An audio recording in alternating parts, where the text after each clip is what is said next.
Hello students. आज की class में हम रामायण, महाभारत और पुराणों के सांस्कृतिक महत्व के बारे में चर्चा करेंगे। और रामायण और महाभारत जो दो महाकाव्य हैं उनसे आप सभी परिचित होंगे। तो हम ये जानेंगे आज की क्लास में कि किस तरह से रामायण और महाभारत ने भारतीय संस्कृति को प्रभावित किया, और इसी तरह से जो पुराण हैं वो भी बहुत ही महत्वपूर्ण ग्रंथ माने गए हैं। तो हम ये भी जानेंगे आज की क्लास में कि पुराणों ने हमारी भारतीय संस्कृति को किस तरह से प्रभावित किया।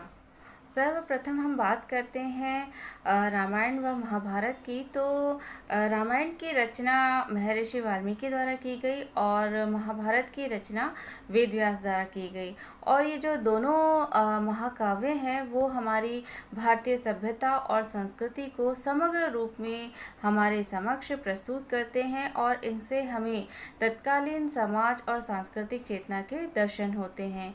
ये जो दोनों ग्रंथ हैं वो भारतीय संस्कृति के उच्चतम आदर्शों को अभिव्यक्त करते हैं। रामायण और महाभारत महाकाव्य हमारी संस्कृति और जीवन मूल्यों को प्रतिबिंबित करने वाले ग्रंथ मात्र ही नहीं कहे जा सकते, बल्कि ये हमारी अमूल्य साहित्यिक विरासत भी हैं। और जहाँ एक और रामायण महाकाव्य से हमें एक आदर्श राज्य व्यवस्था का बोध होता है, जिसमें व्यक्ति के महत्व के साथ साथ सामाजिक और मानव की वैचारिक स्वतंत्रता की भावना के दर्शन होते हैं, वहीं दूसरी ओर महाभारत महाकाव्य तत्कालीन भारत की आध्यात्मिक, धार्मिक और दार्शनिक उन्नति का परिचय हमसे कराता है। रामायण की जो मूलतः रचना हुई वो महाभारत के पश्चात 5वीं शताब्दी ईसा पूर्व के आसपास प्रारंभ हुई, लेकिन इसका जो वर्तमान रूप है वो महाभारत से पहले ही संकलित हो चुका था। और यही वजह है कि महाभारत में हमें राम से संबंधित कथानक भी मिलते हैं। रामायण के रचयिता महर्षि वाल्मीकि हैं और रामायण की वर्तमान प्रति में 7 कांड हैं, और इसकी जो भाषा है वो संस्कृत है और इसमें लगभग 24,000 श्लोक हैं। रामायण के जो 7 कांड हैं वे हैं बाल कांड, अयोध्या कांड, अरण्य कांड, किष्किंधा कांड, सुंदर कांड, लंका कांड और उत्तरकांड। लेकिन इनमें जो प्रथम बाल कांड और अंतिम उत्तरकांड है उन्हें अनेक समालोचक बाद में जोड़ा गया मानते हैं, क्योंकि इनमें राम का जो उल्लेख किया गया है वो ईश्वर के रूप में किया गया है, और वे इस तथ्य का सूचक है कि यह अंश उस समय जोड़े गए जब भारतीय समाज में राम ईश्वर के रूप में प्रतिष्ठित हो चुके थे। पाठ की दृष्टि से देखा जाए तो वाल्मीकि रामायण के 4 प्रमाणिक संस्कृत उपलब्ध हैं: उद्देश्य पाठ, दक्षिणात्य पाठ, गौड़ीय पाठ और पश्चिमोत्तरीय पाठ। और वर्तमान में रामायण 3 है: वाल्मीकि रामायण, आध्यात्म रामायण और तुलसीकृत रामचरितमानस। इन तीनों की जो मूल कथा है वो समान है, लेकिन कवियों ने तत्कालीन सामाजिक और धार्मिक भावनाएं अपने अपने दृष्टिकोण से वर्णित की है। महर्षि वाल्मीकि के जो राम हैं वो एक साधारण मानव हैं, जिनमें मानवीय स्वभाव की दुर्बलता है और दृढ़ताएं हैं। लेकिन तुलसी के जो राम हैं वो सर्वव्यापी और सर्वशक्तिमान हैं, और वे मोक्षदायक और भगवान विष्णु के अवतार हैं। रामायण के अगर सांस्कृतिक महत्व की हम बात करें तो हम ये कह सकते हैं रामायण मूलतः एक पारिवारिक महाकाव्य है। अयोध्या के राजा राम दशरथ के परिवार को इसमें इस प्रकार चित्रित किया गया है जिससे प्रकट होता है कि जो परिवार सुखी होता है वो समाज को भी सुखी बनाता है। रामायण के जो राम हैं वो कर्तव्य पालक, पितृभक्त, वात्सल्यपूर्ण भ्राता, प्रेमी पति, दृढ़ प्रतिज्ञ वीर, सच्चे मित्र, प्रजापालक और आदर्श राजा के रूप में अवतरित हुए हैं। राम के अलावा भी जो रामायण के अन्य पात्र हैं वो सभी उच्चतम आदर्शों को निरूपित किए हुए हैं। भ्रातृत्व की भावना का जो उच्च आदर्श है वो लक्ष्मण और भरत के चरित्र में प्रदर्शित किया गया है। सीता की पतिपरायणता, सुग्रीव की मित्रता, हनुमान की स्वामी भक्ति आज भी भारतीयों के लिए प्रेरणा स्रोत कही जा सकती है, और वस्तुतः इस महाकाव्य ने मानव जीवन के श्रेष्ठ आदर्श प्रतिपादित किए हैं। रामायण द्वारा अपने युग की सामाजिक, धार्मिक और राजनीतिक परिस्थितियों का यथार्थ चित्रण प्रस्तुत किया गया है और उस युग में आर्यों का आहार, वेशभूषा, आमोद प्रमोद, रीति रिवाज आदि सभी का वर्णन इस ग्रंथ में हमें मिलता है। उस युग की जो शासन व्यवस्था थी, कला कौशल थी और शिक्षा प्रणाली थी, उसके स्वरूप के दर्शन भी इस ग्रंथ में हमें होते हैं। और रामायण केवल अपने युग की भौतिक संस्कृति का चित्र ही हमारे समक्ष प्रस्तुत नहीं करती, बल्कि जो तत्कालीन युग की सांस्कृतिक चेतना और जीवन मूल्य थे, उनका भी बोध हमें कराती है। रामायण की कथा वस्तु का जो प्राण तत्व है वह उसका राज्य पक्ष अर्थात राम राज्य, और रामायण महाकाव्य का प्रधान लक्ष्य चरित्र का वह आदर्श प्रस्तुत करना है जिससे मनुष्य देवत्व पर पहुंचता है। रामायण के अनुसार चरित्र ही धर्म है और इस कारण चरित्रवान राम धर्म के मूर्त रूप हैं। रामायण में अनेक ऋषि मुनियों के आश्रमों का वर्णन है जो धर्म के प्रतिरूप हैं। उनके आश्रमों में लोक शिक्षा की व्यवस्था है और कुछ में वैज्ञानिक शोध और अनुसंधान तक किए जाते थे। रामायण कर्म योग और भक्तित्व ज्ञान का प्रतिपादक ग्रंथ है। रामायण द्वारा दो भिन्न संस्कृतियों आर्य और अनार्य के बीच संघर्ष का बड़ा सजीव वर्णन प्रस्तुत किया गया है। आर्य संस्कृति के प्रतिनिधि के रूप में राम को और अनार्य संस्कृति के प्रतिनिधि के रूप में रावण को प्रस्तुत किया गया है। और ये जो दोनों ही संस्कृतियां हैं वो भिन्न भिन्न जीवन मूल्यों को हमारे समक्ष प्रस्तुत करती हैं। इन दोनों संस्कृतियों के संघर्ष में सत्य की असत्य पर, न्याय के अन्याय पर और नैतिकता की अनैतिकता पर विजय बताई गई है। साहित्यिक दृष्टि से अगर हम देखें तो रामायण महाकाव्य का बहुत महत्व है। भाव और भाषा दोनों ही दृष्टिकोण से यह ग्रंथ सर्वाधिक प्रभावशाली है। श्रृंगार, वीर, शांत, रुद्र, वात्सल्य, प्रेम, करुणा, विभत्स, भक्ति आदि सभी रसों का इस ग्रंथ में समावेश हमें देखने को मिलता है। और निसंदेह हम ये कह सकते हैं कि रामायण जो है वो भारतीय संस्कृति का ही नहीं, साहित्यिक जगत का प्रेरणादायक स्रोत और हमारी अमूल्य विरासत है। महाभारत के जो रचयिता हैं वो कृष्ण द्वैपायन व्यास या वेद व्यास हैं और महाभारत की जो भाषा है वो संस्कृत है और इसमें 18 पर्व हैं। ये बहुत ही विशाल आकार की है और यही वजह है कि आकार की विशालता और विषय वस्तु की विविधता के कारण यह विश्व का सबसे बड़ा ग्रंथ और महाकाव्य माना गया है। महाभारत विकास की एक लंबी प्रक्रिया का परिणाम कहा जा सकता है और इसके 3 चरण हमें ज्ञात होते हैं। प्रारंभ में इसमें 8,800 श्लोक थे, तब इसे जय संहिता कहा जाता था। बाद में इसमें 24,000 श्लोक सम्मिलित हुए और इसे भारत कहा गया और कालांतर में जब इसमें 1 लाख श्लोक शामिल हुए तो इसे महाभारत कहा गया।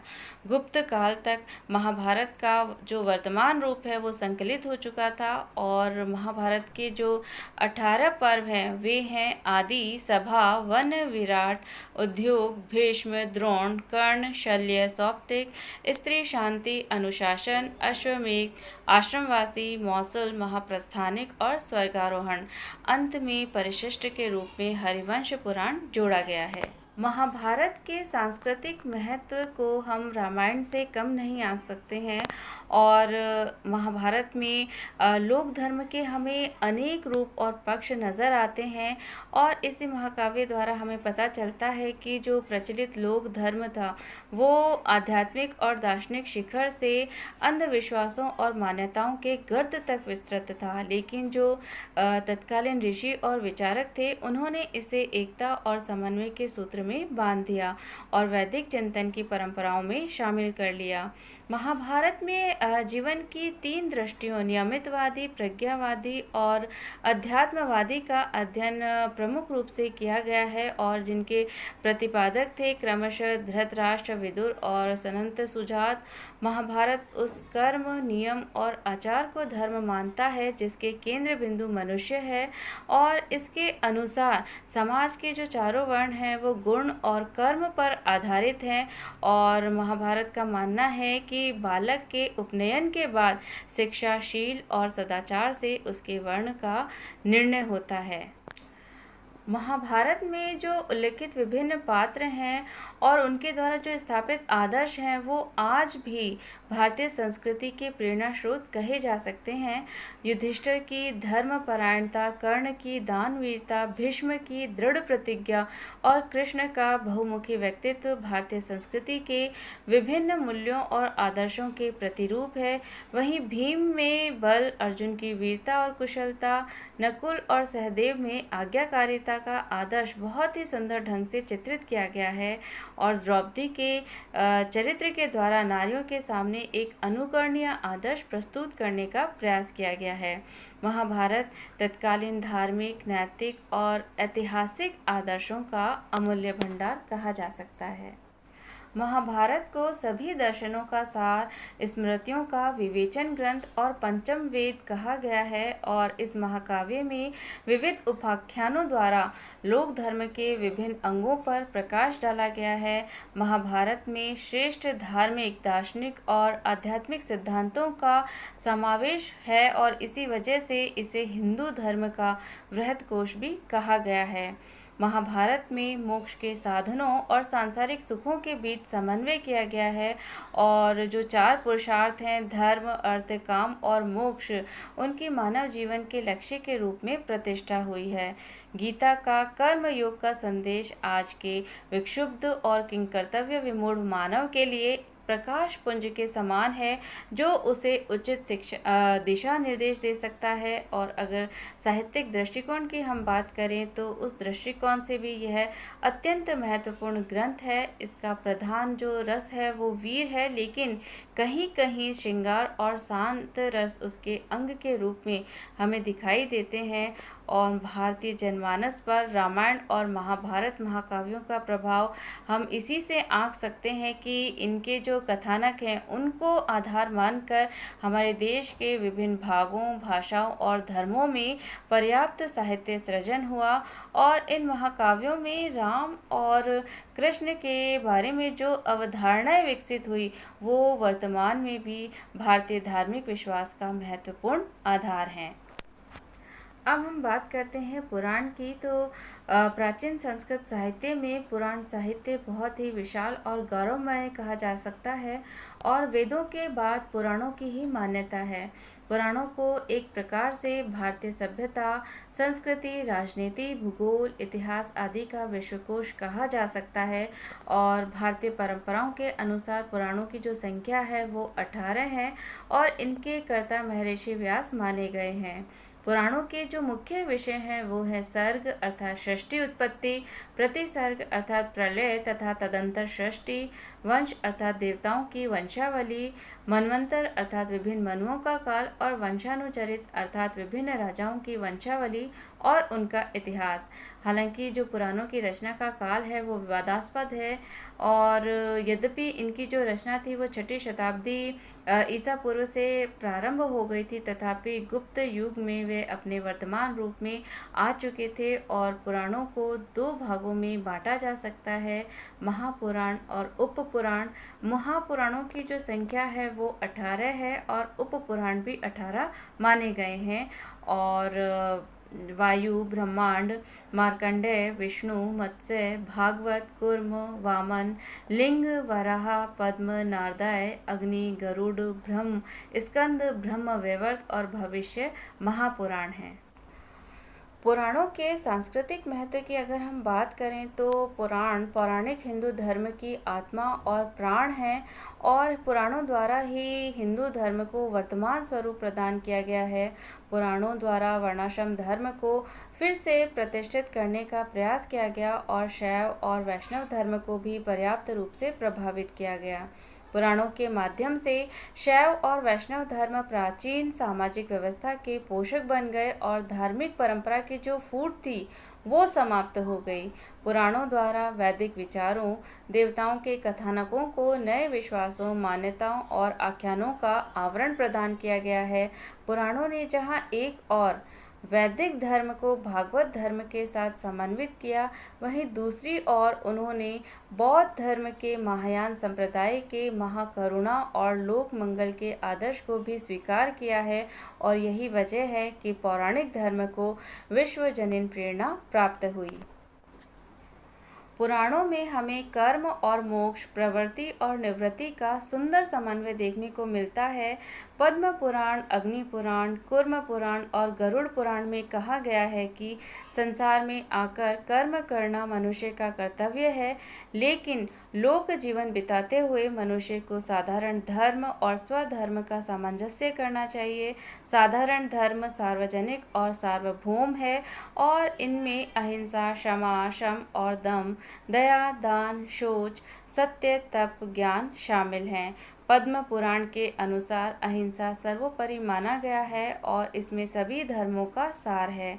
पुराणों के अनुसार साधारण धर्म की परिधि में व्यक्ति को अपने स्वधर्म का पालन करना चाहिए और इसका जो संबंध है वो उसकी जाति, वर्णाश्रम और स्वभाव से है। इस प्रकार पुराणों द्वारा सार्वभौम नैतिक आदर्शों को भारतीय संस्कृति के सूत्र में बांधा गया है। और अगर हम बात करें दक्षिणी पूर्वी एशिया में भारतीय संस्कृति के विशेष प्रसार और बृहत्तर भारत के निर्माण की, तो उनमें भी पुराणों का जो योगदान है वो अतुलनीय कहा जा सकता है।